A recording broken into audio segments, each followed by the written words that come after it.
السلام علیکم. Face to face کے ساتھ میں محمد اکبر باجوہ اور طاہر ملک صاحب آپ کی خدمت میں حاضر ہیں. جنرل ریٹائرڈ پرویز مشرف صاحب دبئی میں انتقال کر گئے ہیں. طالع آزما تھے, ڈکٹیٹر تھے, پاکستان کے تیسرے بلکہ چوتھے کہیں گے اگر ہم اس میں سکندر مرزا صاحب کو بھی شامل کر لیں, مارشل لاء ڈکٹیٹر تھے. اور ایمرجنسی جو انہوں نے 2007 میں امپوز کی تھی, اس کی وجہ سے ان پر آرٹیکل 6 کا مقدمہ ہوا. اس کے بعد وہ خرابی تباہ کے باعث دبئی چلے گئے, وہاں پر ان کا انتقال ہوا ہے.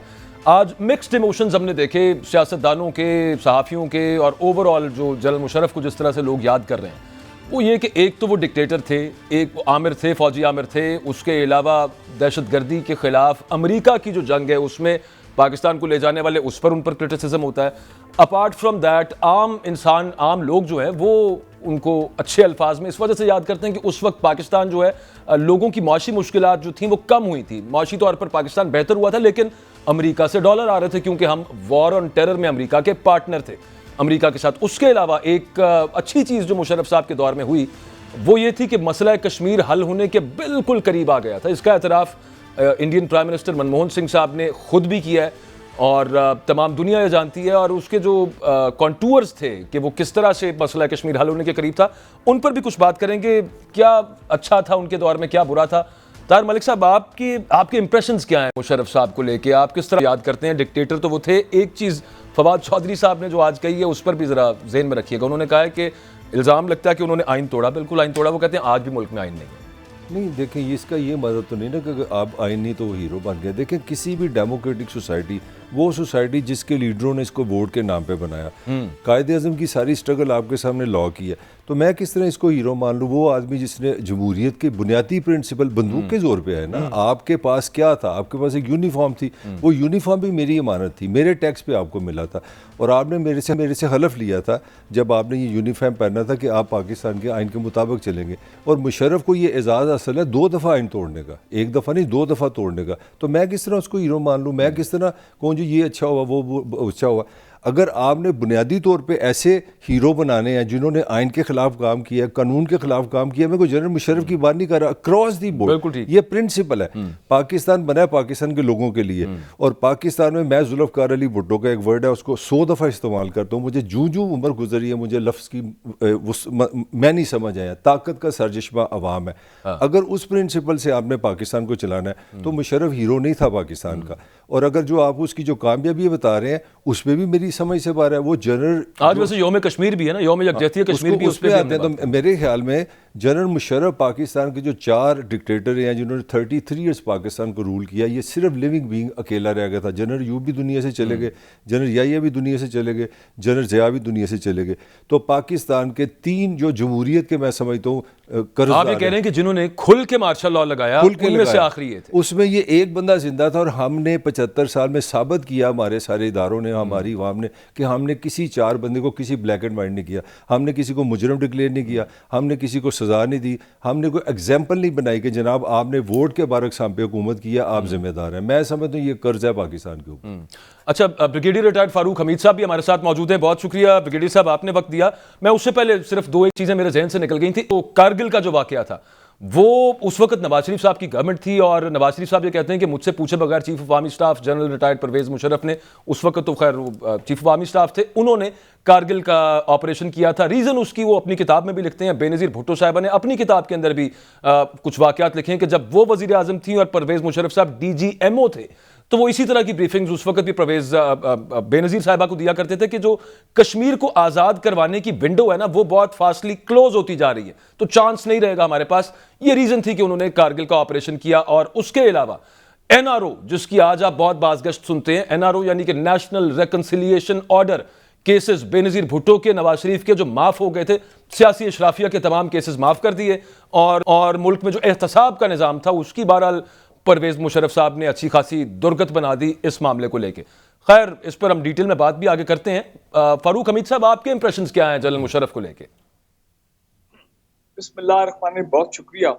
پہلی بات تو یہ کہ میں طاہر ملک صاحب کی اس بات سے اگری کرتا ہوں کہ وہ کوئی ہیرو نہیں تھے.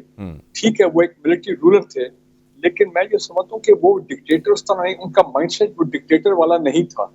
انہوں نے کچھ ایسے اچھے کام کیے جو کہ میں سمجھتا ہوں کہ آج بھی لوگ جو ہیں ان کو یاد کر رہے ہیں. اور آپ نے دیکھا ہوگا کہ بہت لوگ ہیں جنہوں نے ان کے اچھے کاموں کو آج یاد کر رہے ہیں اور سراہ رہے ہیں. بے شک وہ آئے تھے فوج کی وردی کی طاقت سے, آپ بندوق کی طاقت کہیں جو بھی کہیں, لیکن یہ یاد رکھیں کہ یہی ہماری آنریبل عدلیہ سپریم کورٹ جنہوں نے ان کے ٹیک اوور کو ویلیڈیٹ کیا تھا, اور یہاں تک ویلیڈیٹ کیا تھا, کہا تھا کہ 3 سال آپ آئین میں جو مرضی چاہیں آپ ترمیم جو ہے وہ کر سکتے ہیں. جی دیکھیں میں نے تو کبھی ملٹری رول کو سپورٹ نہیں کیا, نہ کبھی ملٹری ٹیک اوور کو. وہ بالکل طاہر ملک صاحب صحیح فرما رہے ہیں کہ جمہوریت, عوام کی طاقت اور اپ ہولڈنگ دا کانسٹیٹیوشن اینڈ لا, یہی ہوگی تو پاکستان آگے چلے گا. یہ بات صحیح ہے, لیکن میں ایز اے پاکستانی میں بات کر رہا ہوں, چھوڑ دیں کہ میں کوئی ریٹائرڈ فوجی ہوں, جو بھی میں نے جو دور دیکھا ہے.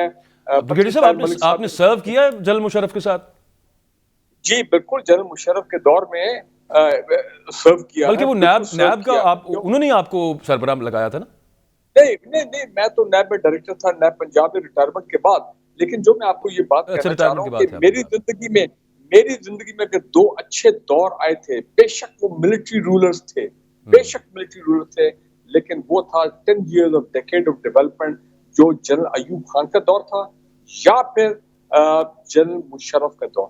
بریگیڈیئر صاحب جو امریکی ڈالر آ رہے تھے, because we were partners in war on terror, وہ معذرت کے ساتھ میں شاہد عزیز صاحب کے ساتھ آپ کو مکس کر گیا تھا اس سے پہلے, جنرل شاہد عزیز صاحب کے ساتھ, لیکن یہ جو امریکی ڈالرز آ رہے تھے وار آن ٹیرر میں جانے کی وجہ سے, اور اس کے بعد پاکستان نے جو بھگتا وار اور ٹیرر کا میں پارٹنر بننے کا انجام, اس پر کیا کہیں گے؟ ڈالرز تو اپنی جگہ پہ رہ گئے. چلیں اب میں کوئکلی بات کر لیتا ہوں, پہلے میں اس کا میں جواب دیتا ہوں. پہلے میں کارگل کی بات کر لوں. میں سمجھتا ہوں کارگل جو ہے وہ بالکل ایک بولڈ موو تھا, ایک بولڈ انیشیٹو تھی, اور جنرل مشرف اور اس کے جو ملٹری ہائی کمانڈ تھا, بالکل جناب آج بھی ہمیں وہ لوگ بتاتے ہیں جو بریفنگ میں بیٹھے ہوئے تھے کہ نواز شریف صاحب ایز پرائم منسٹر ان کو بریفنگ دی جاتی تھی ان کو بریفنگ. اور اب اگر وہ ڈینائی کرتے ہیں وہ علیحدہ بات ہے. ہم سب کو معلوم ہے کہ نواز شریف صاحب کی کنسنٹریشن کا جو لیول تھا وہ بہت کم تھا. لوگ یہ بتاتے ہیں کہ جب بھی کوئی بریفنگ کسی اور بھی معاملات پہ دی جاتی تھی تو 15 منٹ کے بعد وہ کہتے تھے ان کو زیادہ طلب ہوتی تھی ٹی بریک, سموسہ, پکوڑا, ان چیزوں کی. سو اس کو تو آپ چھوڑ دیں. کارگل کا میں سمجھتا ہوں کہ جو انیشیٹو تھا وہ بعد میں بیک فائر اس لیے کیا. میں وٹنس ہوں پاکستان آرمی کا اس واحد serving officer as a lieutenant colonel. میں واشنگٹن میں تھا 4 جولائی 1999 کو, جب آئے نواز شریف وہاں پہ. دلی میں لوگ رو رہے تھے, ان کے ساتھ جو ڈیلیگیشن کے لوگ آئے تھے, کہ لوگوں کے آنکھوں میں آنسو تھا کہ ہم نے آج وٹنس ٹو سرنڈر دیکھا ہے on the negotiating table between Bill Clinton and Nawaz Sharif. تھوڑا سا ڈاؤن دا میموری لین چلے جاتے ہیں, اسی پر میں پھر ملک صاحب کا بھی کامنٹ لینا ہے. لیکن اس کے اندر کیا ہم نے اس کے اندر جو انڈین ایئر فورس ہے, جو ایئر سٹرائکس ہوئی, اس کی وجہ سے پھر ریٹریٹ کرنا پڑا نا وہاں سے, اس کو ہم نے ان ایکویشن نہیں تھا لیا کیا اس وقت جو آج ہم پڑھتے ہیں؟ میں آپ کی بات مانتا ہوں کہ اس میں کچھ چیزیں سامنے آئی ہیں جو شارٹ کمنگز تھی, اور بعد میں بالکل انڈین ایئر فورس اور وہ تمام چیزیں ہوئی ہیں, لاجسٹک ایشو بھی تھے. لیکن میں آپ کو یہ کہہ رہا ہوں اوور آل جو کانسیپٹ تھا اور جس طرح اس کو ایگزیکیوٹ کیا گیا تھا, یہ چلے گئے تھے اور دے ور ڈومینیٹنگ. اور سننا ابھی بھی کچھ ہائٹس کے اوپر ہمارے لوگ بیٹھے ہوئے وہاں پہ, وہ 100% واپس نہیں آئے تھے. اور جو کارگل لے والی جو سری نگر لے والی جو مین ہائی وے تھی اس کو ہم ڈومینیٹ کر رہے تھے. تو وہ تو بعد میں, اور انڈینز کو سب سے بڑا سرپرائز ملا, it was a strategic surprise. وہ تو بعد میں سر پکڑ کے بیٹھ گئے, یہ کیسے ہو گیا. سائٹڈنس بھی تو تھی نا بریگیڈیئر صاحب اس سب معاملے کے اندر ہماری. آپ کو پتہ ہے انڈین آرمی کو کیسے پتہ لگا کارگل کے بارے میں کہ پاکستانی آ کے بیٹھ گئے تمام ڈومینیٹنگ فیچر پہ. وہاں پہ شیپرڈ, وہ اردو میں کیا بولتے ہیں, جو چرہا جو ہوتا ہے, گڈیریا بھیڑ بکری والا, اس نے بتایا کہ جی ادھر تو بڑے فوجی آئے ہوئے ہیں, ان کو تو پتہ ہی نہیں تھا. اوکے اینی وے, چلے اس کو آپ چھوڑ دیں. میں اب یہ بات کر رہا ہوں کہ دیکھیں جہاں تک آپ نے بات کی, چلیں اس پہ آپ کا جو ہے نا, کیونکہ ہم نے ٹاپک آگے بھی ہم نے اور بھی باتیں کرنی ہیں. طاہر ملک صاحب آپ کا اس پہ رسپانس کیا ہے؟ اچھا کشمیر, کیونکہ کشمیر ڈے ساتھ اس کو بھی ذرا ملا دیں. میں کارگل کا ان کو جواب دینا چاہ رہا ہوں. یہ ملٹری ایکسپرٹ ہیں, ان سے پوچھ لیں. دیکھیں پاکستان کی فوج کی میں نے کیا تعریف کرنی ہے, انڈین آرمی نے 10 دفعہ تعریف کی. مجھے وہ کرنلوں کے بعد یاد ہے, انہوں نے کہ اس طرح ہم نے دلیر لوگ نہیں دیکھے. جو آرمی کی میں بات کر رہا ہوں, مگر جو لیڈرشپ ہے وہ جنرل ایوب اور جنرل مشرف کی ایک ہی غلطی ہے جس کی سزا ہم کاٹ رہے ہیں. یہ لوگ اتنے سمجھدار ہیں, یہ سمجھتے ہیں کہ ہم کشمیر پہ انڈیا کے ساتھ پنگا کریں گے تو انٹرنیشنل جو باؤنڈری ہے اس کی وہ رسپیکٹ کرے گا. یہ پتہ نہیں ہندوستان کو بڑا کوئی نیک گڈ بوائے, آپریشن جبرالٹر کی بات کر رہے ہیں, میں 65 کی سیم ریپیٹ کیا مشرف نے غلطی کہ آپ نے انڈیا کو گڈ بوائے سمجھا کہ وہ کہے گا یہ ڈسپیوٹڈ لینڈ ہے. اور یہ میں کوئی ریکارڈ پہ تو بات نہیں کر سکتا. انڈیا نے پاکستان کے پریزیڈنٹ کو یہ تھریٹ کی کہ اگر آپ نے کارگل میں لڑنا ہے، یہ بریگیڈیئر صاحب بالکل صحیح کہہ رہے ہیں، پاکستان فوج کو میں سلوٹ کرتا ہوں، ہم نے ڈومینیٹ کیا، مگر انہوں نے کہا کہ جناب ہم آ رہے ہیں انٹرنیشنل بارڈر پہ 65 میں بھی انہوں نے یہی کہا پھر لڑنا ہے تو پوری لڑائی کرو، پھر انہوں نے کہا انٹرنیشنل بارڈر پہ آ رہے ہیں۔ 2002 میں سب سے بڑا سٹینڈ آف پاکستان اور انڈیا کے درمیان ہوا، میں سمجھتا ہوں کہ اگر ہم نے فل فلیٹ جنگ نہیں لڑنی تھی تو پھر کارگل کا منصوبے پہ کوشچن آتے ہیں۔ میرا یہ آرگومنٹ ہے کہ ٹھیک ہے آپ کا منصوبہ ٹھیک تھا، مگر آپ نے اس کو کیلکولیٹ ہی نہیں کیا، اگر انڈیا پورے پاکستان سے وار کرے گا پھر ہم کیا کریں گے؟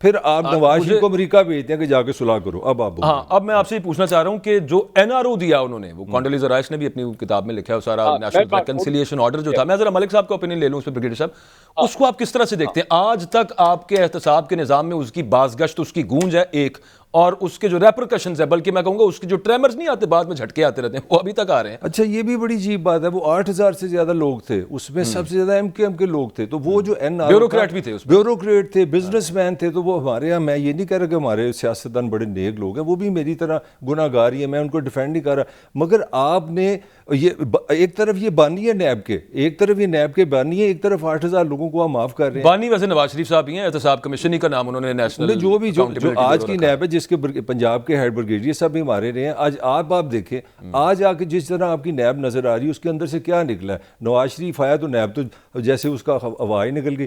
تو میرا جو کویسچن ہے سب سے بڑا مشرف صاحب پہ، سب سے بڑا جو میں سمجھتا ہوں اگلی طرف آپ اس پہ بھی آئیں، ان کی اکنامک پالیسی، یہ جس کو کہہ رہے ہیں نا کہ ایوب اور مشرف کے دور میں پاکستان کی ترقی ہوئی، وہ ڈالر ڈیپینڈنسی، آج امریکہ نے ڈالر بند کی تو ہم ایک ڈالر پہ ترس رہے ہیں، یہ بھی ذمہ دار یہ دو لوگ ہیں، ان کی یہ پالیسی انہوں نے پاکستان کو اندر سے ڈیولپ نہیں کیا، ڈالر سے خوشحالی آئی، ڈالر بند ہوئے تھے، فارغ ہو گیا، اس کے پیچھے بھی جنرل مشرف کی بیڈ پالیسی ہے۔ احتساب کے نظام کا بریگیڈیئر صاحب جو بیڑا غرق ہوا اور آج تک ہے، اس پر بھی کچھ بولیے گا۔ دیکھیں پہلی بات ہے، میری نظر میں جنرل مشرف کے 2 بلنڈرز ہیں۔ تھوڑی دیر پہلے میں ان کا وہ ویڈیو سن رہا تھا جس میں انہوں نے کہا تھا کہ میں مانتا ہوں کہ NRO میری بہت بڑی غلطی تھی، مجھے نہیں کرنا چاہیے تھا، وہ لوگ جو قومی مجرم تھے میں ان کے ورڈز ریپیٹ کر رہا ہوں، تو مجھے ان کو NRO نہیں دینا چاہیے تھا، اور وہ بات صحیح ہے۔ میری جو اس وقت کی سسپینڈ ہے اور آج بھی ہے کہ انٹرنیشنل دوسرا بلنڈر کیا تھا سر؟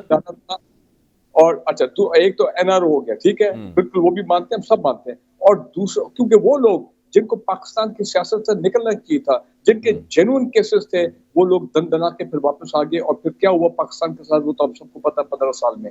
اور دوسرا بالکل وہ وار آن ٹیرر کو جو انہوں نے جوائن کیا تھا، اس وار آن ٹیرر امریکہ کی 9/11 کے بعد یقیناً اس سے پاکستان میں ٹیررزم آئی، اور اس کے بعد بڑا میسو ہیومن اور مٹیریل لاسز، کوئی $100 ارب کی یا $150 ارب کی ہماری اکانومی کے نقصان ہوا۔ میں مانتا ہوں کہ وہ جتنے پیسے امریکہ نے ہمیں دیے، اس سے مشرف صاحب کے اپنے الفاظ ہیں، وہ کہتے ہوتے تھے کہ اٹس اے پٹنس، یہ تو بہت چھوٹی سی اماؤنٹ ہے، اور جتنا نقصان ہمارا ہوا وہ اس سے مینی فولڈز تھا۔ اچھا اکبر بگٹی صاحب والے معاملے پہ بھی تھوڑا لبکشائی کیجیے گا۔ اس میں ایک کمنٹ میں کرنا چاہوں گا، وہ آپ نے ذکر کیا تھا جو وزیر خارجہ رائس تھی نا، وہ سیکٹری بولتے ہیں، شی از آن ریکارڈ، یہ 10,000 دفعہ ہی ہو سکتا ہے کہ یہ مشرف اور بے نظیر کی خفیہ ملاقات امریکنز نے کرائی تھی ابو دھابی، اور انہوں نے جنرل مشرف صاحب کو فرما دیا تھا کہ اگلی وزیر اعظم پاکستان بے نظیر ہوگی، تو یہ تو کہتے تھے سب سے پہلے پاکستان، تو اس کا مطلب امریکیوں سے تو بڑا لو افیئر تھا ان کا۔ اس پہ کیجیے گا، رسپونڈ کیجیے گا بریگیڈیئر صاحب۔ اکبر بگٹی صاحب والے معاملے پہ بھی بات کیجیے گا، اس سے پہلے اس طرح کی سیپریٹسٹ موومنٹ بلوچستان میں بھی تھی چل رہی جب اکبر بگٹی صاحب واز اساسینیٹڈ۔ آپ کی بات صحیح ہے، نواب اکبر بگٹی کا جو ٹریجک سرکمسٹانسز میں جو ان کی ڈیتھ ہوئی تھی، بالکل کوئی اس کو ڈیفینڈ نہیں کر سکتا۔ اسی کے بعد جو ہے پھر بلوچستان میں حالات خراب ہوئے تھے، اور پھر بعد میں جو آرمی چیف آئے تھے جنرل اشفاق کیانی، اور ان کے بعد یہ سب نے، اور پولیٹیکل گورنمنٹس نے بھی، میں پیپل پارٹی کو بھی ایک لحاظ سے کریڈٹ دیتا ہوں کہ جب وہ زرداری صاحب آئے تھے تو انہوں نے پھر تمام بلوچستان کے عوام پہ، بلوچستان پہ جو احساس محرومی تھی، آغاز حقوق بلوچستان پیکج اور بہت کوئی، سب نے مل کے، اس پہ کوئی شک نہیں، کسی کو کوئی دو رائے نہیں ہے کہ تمام سول ملٹری ایلیٹ پاکستان کے عوام ادارے سب اس چیز پہ تھے کہ ہم نے بلوچستان کے حالات کو غلط کیا، زیادتی ہوئی ہم سے۔ اچھا کشمیر کے حوالے سے آج دیکھیں ایک چیز میں بتا دوں، اکبر بگٹی صاحب کی جو ٹریجک ایکسپلوژن ہوا تھا اس میں 4 سینئر فوجی افسر جو ہیں وہ بھی شہید ہوئے تھے، اس کو نہ بھولیں، تو کوئی یہ نہ سمجھے کہ ہم نے جا کے ان کو مارا تھا یا فوج نے جا کے مارا تھا، وہ ایک ایکسپلوژن ہوا، وہ کیا سرکمسٹانسز تھے،